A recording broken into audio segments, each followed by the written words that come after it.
स्वागत है आप सबका मेरे YouTube चैनल पर।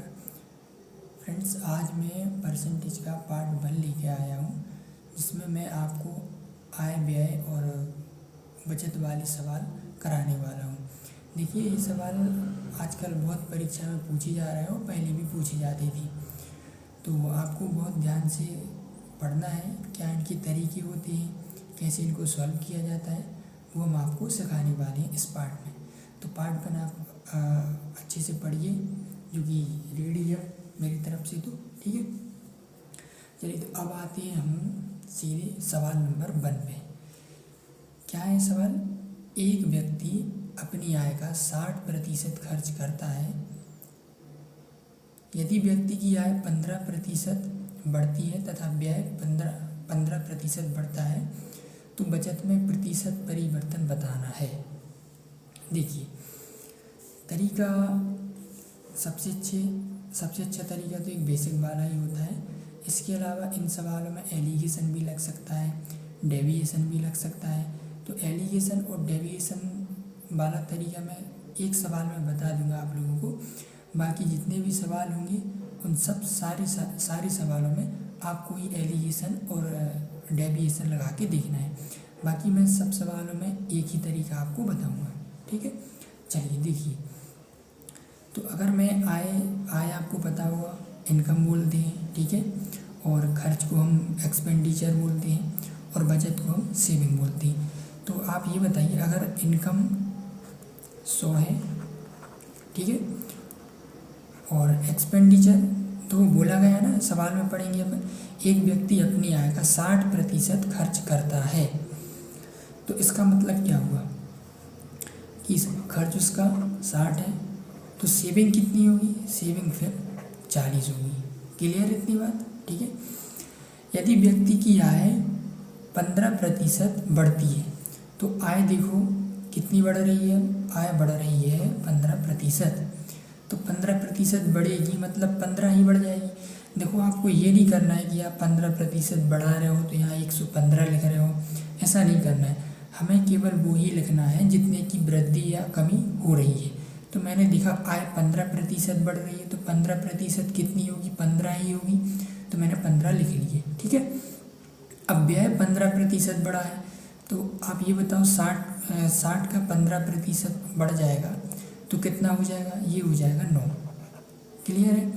अच्छा, 15 आय बढ़ी है और जो आय बढ़ी है 15, उसमें से मैंने 9 खर्च कर दिए, तो बच कितने रहे? तो 6 ही तो बच रहे हैं ना, ठीक है। तो पहले 40 की बचत हो रही थी, अब 40 की अपेक्षा 6 रुपये ज़्यादा की बचत हो रही है, ठीक है।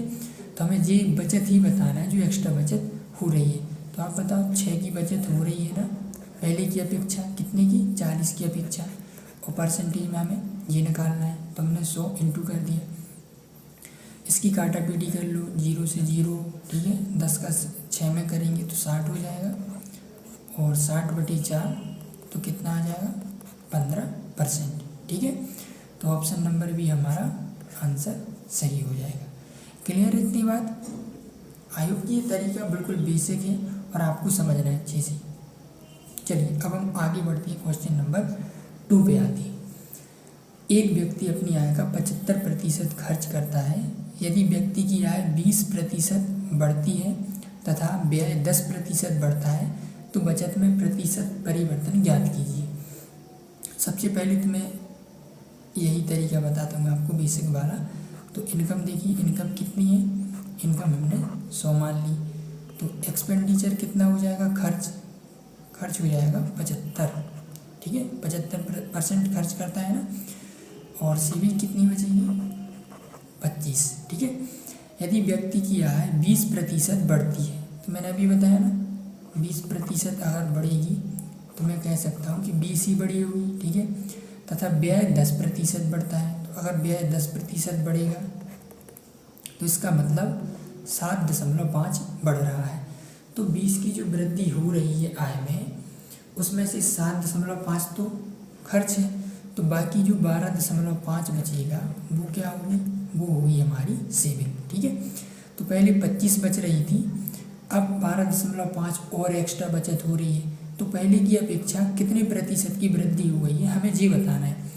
तो 12.5 की वृद्धि हुई है कितने की, कितने पे, 25 पे, ठीक है। और 100 से इंटू करेंगे क्योंकि हमें परसेंटेज में बताना है, तो ये हमने काट दिए। तो आप 12.5 का 4 में गुणा करेंगे तो ये आ जाएगा आपका 50%, मतलब 50% की वृद्धि हुई है, ठीक है। अच्छा, इस सवाल में मैं आपको एलिगेशन भी लगा के बता दे रहा हूँ और डेविएशन भी, सिर्फ इसी सवाल में बताऊंगा, क्योंकि फिर अगर हम हर एक सवाल में डेविएशन, एलिगेशन सब कुछ लगाएंगे तो फिर वीडियो ज़्यादा लंबी हो जाती है। तो मैं आपको सिर्फ इसी सवाल में बता दे रहा हूँ। सबसे पहले मैं एलिगेशन बता दे रहा हूँ। देखिए, एलिगेशन कहाँ लगता है, जब दो चीज़ें मिलके कोई तीसरी चीज़ बनती है ना, तो वहाँ पे एलिगेशन लगता है। जैसे अगर हम आय की बात करें तो आय दो चीज़ों से मिलकर बनी होती है, पहला खर्च और दूसरा बचत, ठीक है। खर्च और बचत को अगर हम ऐड कर दें तो क्या बन जाती है, आय बन जाती है, ठीक है।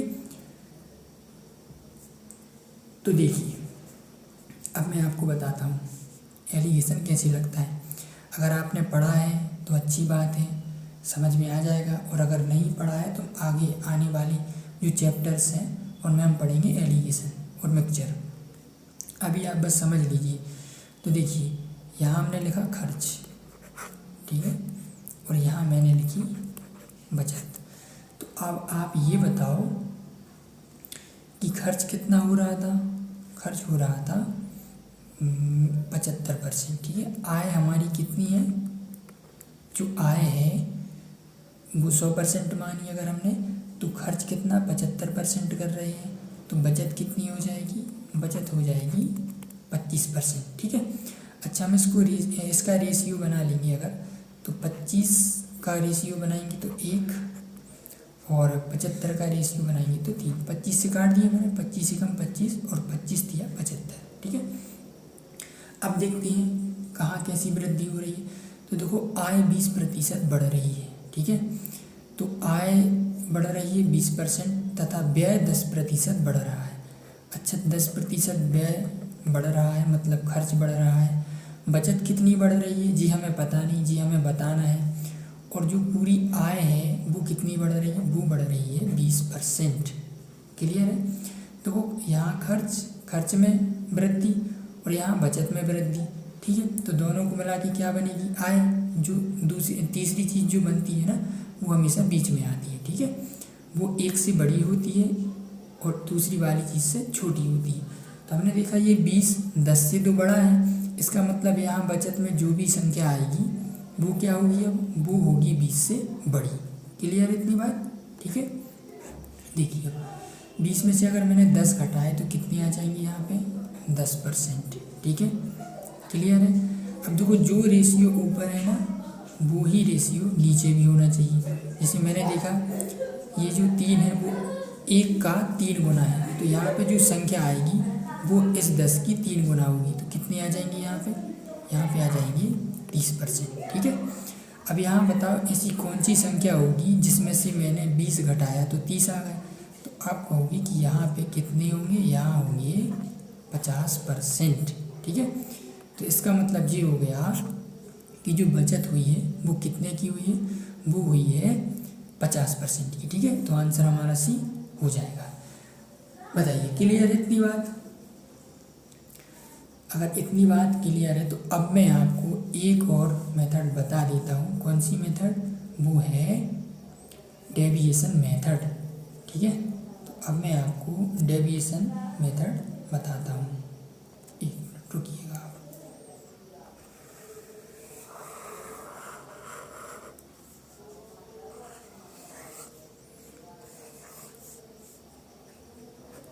चलिए देखिए, डेविएशन में क्या होता है, मैंने यहाँ लिखा इनकम,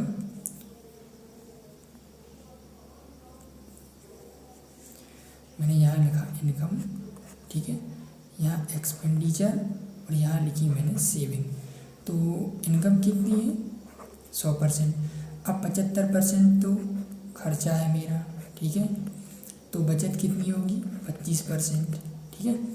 अब इसका मैं क्या करूँगा, रेशियो बनाऊँगा। तो 25 से कम 25 और 25 दिया 75, ठीक है। तो 1 यूनिट सेविंग है मेरी, और 3 यूनिट क्या है, खर्च एक्सपेंडिचर है। ठीक है। अच्छा देखो, यदि व्यक्ति की आय 20% बढ़ती है, अगर देखो आय 20% बढ़ रही है तो इसका मतलब खर्च भी मेरा 20% बढ़ना था और सेविंग भी मेरी 20% बढ़नी थी, सब कुछ 20% बढ़ना था। ठीक है। तो मैंने यहाँ लिखा कि अगर मेरी आय 20% बढ़ रही है तो इसका मतलब मेरा एक्सपेंडिचर भी 20% बढ़ना था और मेरी सेविंग भी 20% बढ़नी थी। ठीक है। लेकिन वास्तविकता में हुआ ये है कि व्यय सिर्फ कितना बढ़ा है, व्यय बढ़ा है कितना, सिर्फ 10%। जहाँ 20% बढ़ना था वहाँ जो व्यय है वो केवल 10% ही बढ़ा है। तो अब बताओ कितना कम बढ़ा है, ये 10% कम बढ़ा है। ठीक है, 10% कम बढ़ा है और कितने यूनिट पे, 3 यूनिट पे। तो आप बताओ टोटल कितना प्रतिशत बढ़ा है,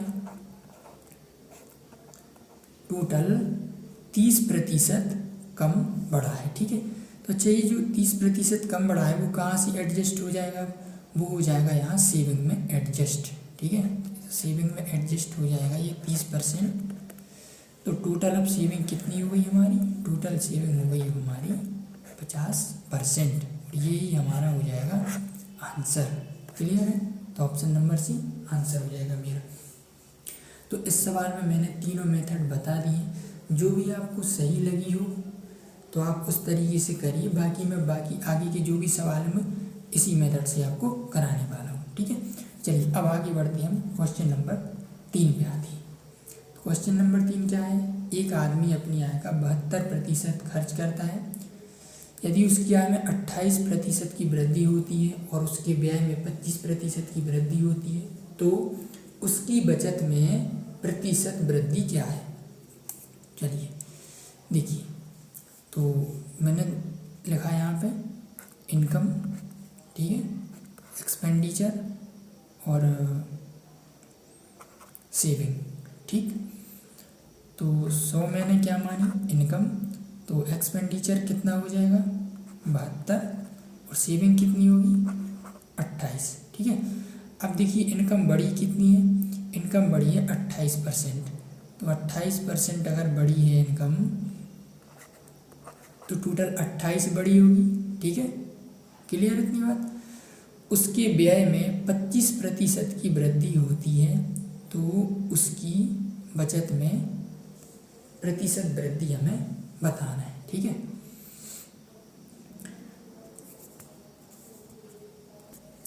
तो आप ये बताओ, व्यय में 25% की वृद्धि हो रही है, तो आप ये बताओ 25% का मतलब जानते हो, 25% का मतलब होता है 1/4।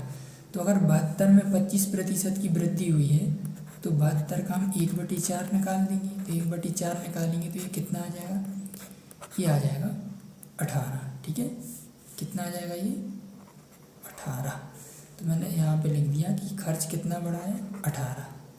क्लियर है।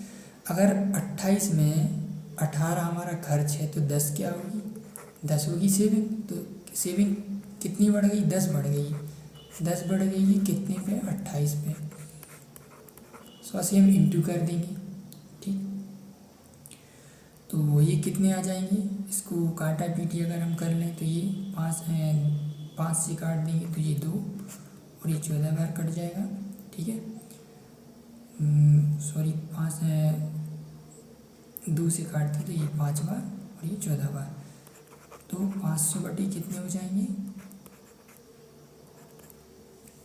14 हो जाएंगे। ठीक है, तो उसको हम डिवाइड करते हैं, डिवाइड करो कितने आएंगे, 14 की 42 और यहाँ पे 8 आ जाएंगी, 14 पंची 70 हो जाएंगी और यहाँ पे 100, 14 70 98 लगभग इतना आ जाएगा। ठीक है, क्लियर है। तो इतने की वृद्धि हो रही, तो ऑप्शन हमारा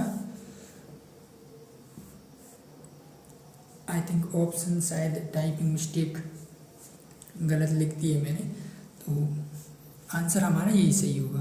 क्लियर, आंसर हमारा यही सही होगा। ठीक है, चलिए अब हम आते हैं फोर्थ क्वेश्चन में। फोर्थ क्वेश्चन देखिए, एक व्यक्ति अपनी आय का 25% बचाता है। यदि उसकी आय में 20% की वृद्धि हो जाती है और फिर भी वह पूर्व के बराबर धनराशि बचाता है तो उसके खर्चे में हुई वृद्धि का प्रतिशत कितना है। देखिए इसका मतलब ये है कि अगर वो पहले की जितनी ही राशि बचा रहा है तो इसका मतलब कोई भी वृद्धि नहीं हुई, कितने भी प्रतिशत की, 0 वृद्धि कहलाई फिर वो, है ना। देखो जैसे कि मैंने लिखा यहाँ पे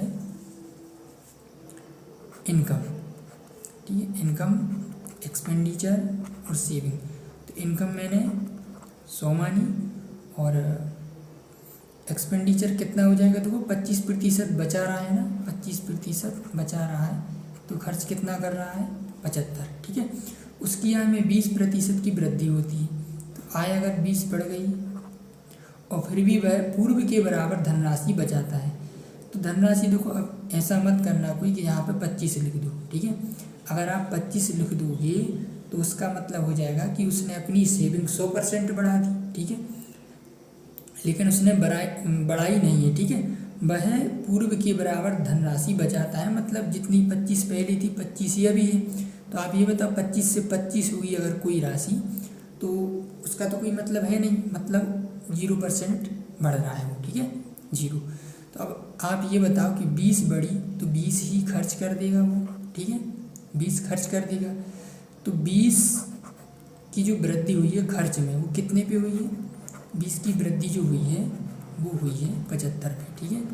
और 100 से हम इंटू करेंगे, काटा पीटी कर दो इसकी, ये 3 और ये 4, तो 80/3 आ जाएगा।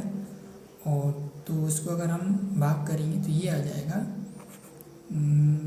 26 सही 2/3%, ठीक है। और इसमें भी शायद ऑप्शन गलत है, तो मैं उसके लिए माफ़ी चाहता हूँ, आप लोगों से टाइपिंग मिस्टेक हो जाती है। तो ये हमारा आंसर हो जाएगा 26 सही 2/3%, ठीक। अब आते हैं क्वेश्चन नंबर 5 पे, जल्दी जल्दी ख़त्म करते हैं, ठीक है। एक व्यक्ति अपनी आय का 15% बचाता है, यदि उसकी आय में 20% की वृद्धि हो जाती है, फिर भी वह पूर्व के बराबर धनराशि बचाता है, तो उसके खर्चे में हुई प्रतिशत वृद्धि हमें बताना है, ठीक है। सवाल ऐसा ही है जो हमने अभी पिछला सवाल किया ना, उनको वैसा ही है, ठीक है। तो ये इनकम, ये एक्सपेंडिचर, ये सेविंग, ठीक है। तो 100 15% बचाता है, तो इसका मतलब 50 ही खर्च करता है।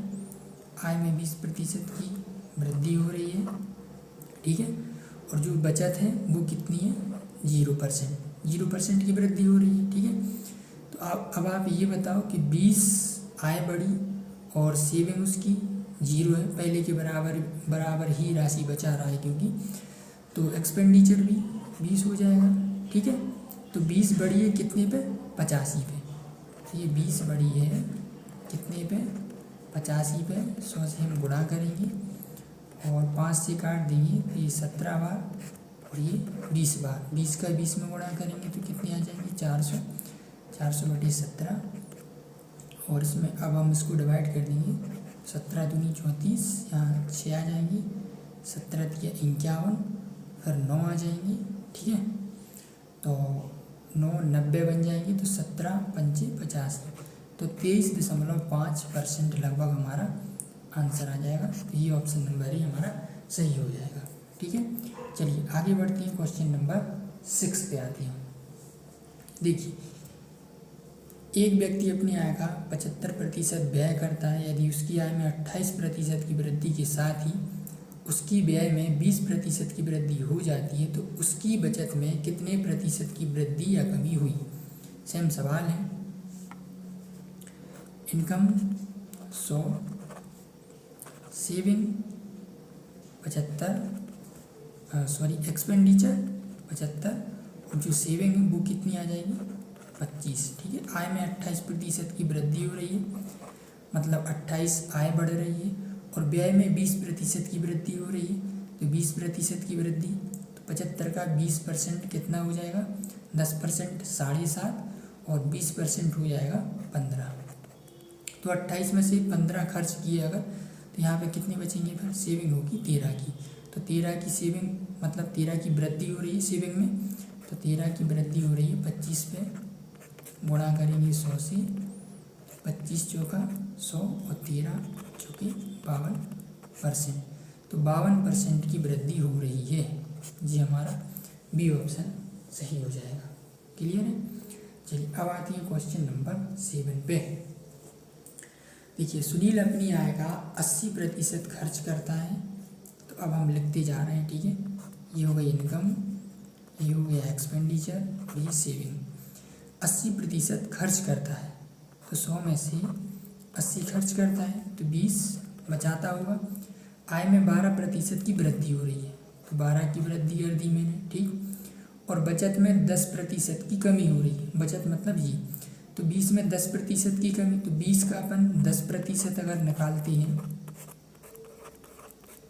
तो कितना आ जाएगा, ये आ जाएगा 2, मतलब 2 की कमी हो रही है। तो अब कितने आ जाएंगे यहाँ पे, 10% की कमी हो रही है, तो यहाँ पे आ जाएंगे कितने, 18, ठीक है। तो अब देखिए यहाँ पे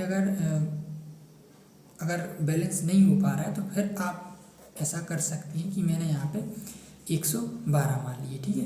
तो 112 आय हो गई और 18 उसमें से उसने खर्च किए, तो अब यहाँ कितने बचेंगे, यहाँ बचेंगे 94, ठीक है। तो आप देख रहे होंगे कि पहले खर्च 80 था, अब 94 हो गया, तो ये कितना हो गया, ये 14 बढ़ गया है, ठीक है। तो 14 खर्च बढ़ा है हमारा 80 पे, और इंटू करेंगे हम 100 से, 20 से काट देंगे 5 बार और ये 4 बार, और 14 पंचे कितने हो जाएंगे, 70 हो जाएंगे, और 70/4, तो 4 से हम डिवाइड कर देंगे तो ये कितने आ जाएंगे, ये आ जाएंगे लगभग अपने 4 एकम 4, 4 सत्ते 28, 7.5%, ठीक है। तो 7.5% की वृद्धि हुई है, सॉरी 17.5% की वृद्धि इसमें हुई है, ठीक है। क्लियर इतनी बात। अगर आप चाहें तो इसमें मैं एलिगेशन भी लगा के बता दे रहा हूँ आपको, ठीक है। तो एलिगेशन लगा दूँ एक बार, ये है एक्सपेंडिचर और ये है सेविंग, ठीक है। तो देखो एक्सपेंडिचर कितना बड़ा है, एक्सपेंडिचर ही हमें बताना है, ठीक है। सेविंग कितनी बड़ी है, सेविंग बड़ी है, बड़ी नहीं है, कमी हुई है, तो -10 की कमी है, ठीक है। ओवरऑल आय कितनी बड़ी है, आय बड़ी है 12%, ठीक है। तो 12 और -10 में 12 बड़ी होती है, तो 12 में से 10 घटाओगी, तो 12 में से अगर देखो 12 में से अगर मैं घटा रहा हूँ -10, तो 12, ठीक है। तो ये 12 माइनस माइनस प्लस और 10, तो जी हो जाएंगे 22, तो यहाँ आएगा कितना 22%, ठीक है। और खर्च की बात करें तो देखो एक्सपेंडिचर कितना 80 था, ठीक है। और सेविंग कितनी थी, सेविंग थी यहाँ पे 20, तो रेशियो अगर निकाला मैंने तो ये 1 और ये 4 आएगा कि नहीं, ठीक है।